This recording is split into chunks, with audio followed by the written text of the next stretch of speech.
Another state that's been in the marijuana spotlight is Colorado, which did have another vote yesterday that was Proposition BB, and it passed by a landslide.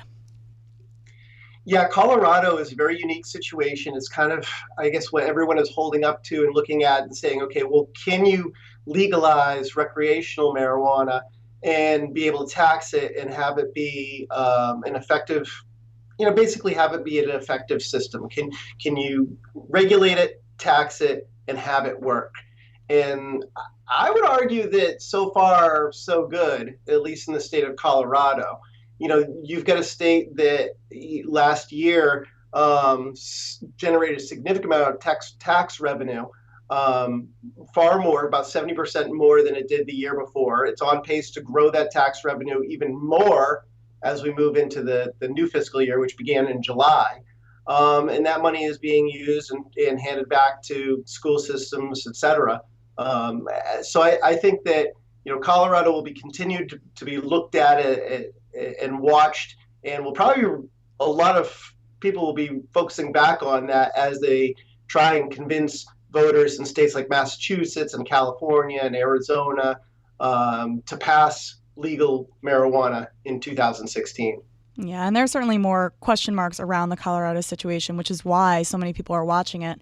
But this whole Proposition BB vote was really not a surprise at all. I mean, the vote, the question that was posed to the voters was, should we take the tax revenue that we've collected from marijuana in this past year and put it to school programs and drug education, or should it go back as a tax refund, go to growers and users? And this really isn't surprising at all that the vote went for the school programs, because Colorado citizens already voted on practically an identical measure in 2013. And the only reason that they had to do this revote to begin with was because Colorado brought in more overall revenue than initially projected for the year, which triggered this weird rule that basically said, all right, you guys need to revote now that there's more money at play. So yeah, the projections were off.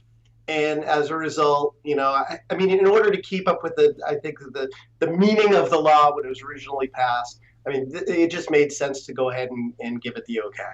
Right. So, Todd, before we close off the subject of marijuana, are there any other states we should keep an eye on in the 2016 elections? California is the biggest. I mean, if as goes California, the nation will probably end up following over time. So California, continue to watch that very closely.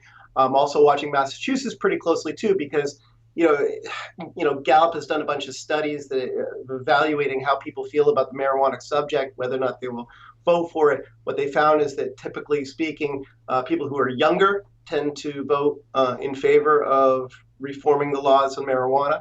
Also, states that maybe have a more bias towards Democrats rather than Republicans tend to vote in favor of marijuana legislation as well.